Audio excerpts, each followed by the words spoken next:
Welcome back to Turf Talk Bombshell Edition. And Vance, we await pre-entries released on Wednesday, but already had an October surprise, to use an election term.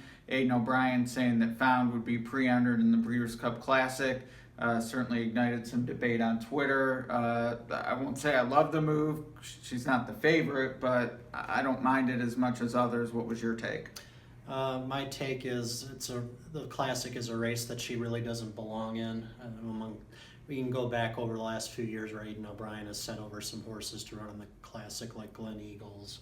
Now, he did place with Declaration of War. He did place with Giants Causeway. Those two had some good dirt pedigrees to their name, but Found really doesn't have that. She's by Galileo, who ran up the track in his own Breeders' Cup Classic. And I was discussing this briefly this morning with our colleague James Scully, and if you have a filly that's won the Prix de l'Arc de Triomphe, the greatest race in Europe, there's really nothing to be gained really by going to run in the Breeders' Cup Classic on a surface she really hasn't tried before against a really quality opponent in California Chrome, among others. So I think if she's going to come over here, a Breeders' Cup Turf title defense seems to make the most sense to me.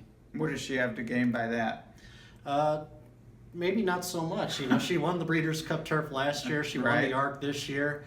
And my point is if you're going to run in the Breeders' Cup, the Turf makes a lot more sense than the Classic. It's a race that obviously fits her surface preference. If she were to win the Classic and Songbird wins the Distaff, would you vote for Found as champion, older female? When I saw that news Sunday that she would be pre-entered in the Classic, I was thinking, well, maybe Aidan O'Brien figures he can't win the Turf Female Eclipse. This is his shot at trying to win the older female Dirt Eclipse. I want to see that victory. I want to see her in the winner's circle of the Classic before I even want to think about that possibility. It's tough. I mean, if any of the four two-time Grade 1 winners among the older females win the Distaff, they would get it no matter what. If they don't, I could see a debate, but obviously those are two very big ifs, because Songbird is, say, a 50% chance, and then Found is going to be I don't know about long shot, but certainly one of the minor players against Chrome to beat him. But it is an interesting question. I don't mind him going in this direction. I think if Aidan hadn't done this so often with not a lot of success, we might be applauding it a bit more. But now that we have all these data points, and you mentioned Glen Eagles, and there's been others who have not run well against precious few who have. But to me, the Turf, it's great. They don't need the money. It's not like they're in it to win it again. The Classic would just be another level. It's a big roll of the dice, but I don't mind it nearly as much as some other people do. And if California Chrome weren't here, it'd be a different discussion as well. Yeah, if this race had been less contentious on paper, and this is another point James brought up in our private conversation. He brought up 2012 when Declaration of War came over, and when the horse to beat there was Mucho Macho Game On Dude. Game On Dude was another tough contender, but California Chrome just seems in another different league than those two horses coming into this particular race. So like I said, it would make a lot more sense if this race hasn't been as contentious as it looks like it's going to be, but Found really doesn't have much to gain, I think. All right. Well, you've mentioned Declaration of War twice, which makes sense. He was trained by Aidan. We also have Henry the Navigator. That was synthetic, though, so definitely a different dynamic.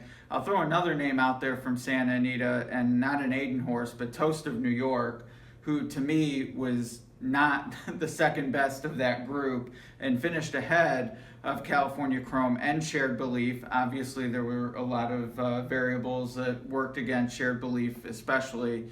But to me, I see a horse like that finishing second against some very good horses. And I just don't mind the try with the horse who's been at this top level before. Dirt's a big question. Galileo's a big question. Not saying I'm going to pick her even better without getting a very generous price that I don't think we'll get, because it's her being such a known commodity. But to me, it's sporting. And if I'm going to go on and on about Liam's Matt being in the dirt mile, I feel a little hypocritical taking shots, against Found's connections for going for the big enchilada. And it is a $6 million race. It's significantly more than the Turf. Yeah, and you bring up Toast of New York, and you can even go back 20 plus years to our Kong. It's there is ample evidence out there that Europeans trying dirt for the first time or maybe for the second or third time have done okay placing or better in this particular race at this particular track. So maybe it's worth the risk. I'm against it personally, but I don't own the horse. It's totally up to them what they want to do with that fine race mare. But going back to my original position, I think she's certainly done enough for the year and certainly done enough for a career to enjoy some retirement if that's the ultimate, what she ultimately faces in the coming months. Right. Now, until she actually races, we can play the what if game, and that's certainly more fun. And, if she's up the track, then we sort of lose that fun. But she's by Galileo. She won the Breeders' Cup last year. She won the Arc this year. If she were to win the Classic on dirt, would she be the most valuable female racehorse in the world? Certainly one of the highest ones, but it'll be hard to see or hard to measure that because there's no way Coolmore is going to put her through the market ring. So it's hard to place a value on her if she does that. But yeah, certainly one of the most amazing accomplishments ever by a fillier mare in the world, winning the Breeders' Cup Classic and the Arc. That's something I don't think you possibly will never see again. Yeah, maybe in our lifetimes. Which we've never seen. Period. Saki would, I guess, be the closest. Yeah. Ran into Buzzsaw and Tiz Now, but I'm not ruling it out as impossible. But I want to be clear, California Chrome still the pick for me.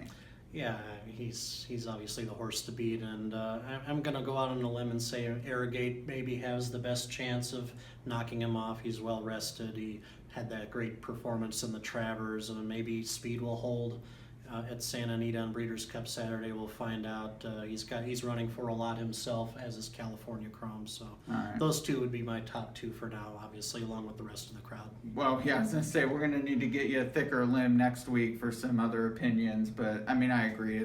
Those two have definitely flashed the most talent at the distance, especially. So we'll know more about the field next week when we talk on Monday. We'll not have the final field yet, but certainly we'll have a good idea and we'll get some opinions on all the other races as well. But in the meantime, we'll revel in those who are taking a shot at greatness.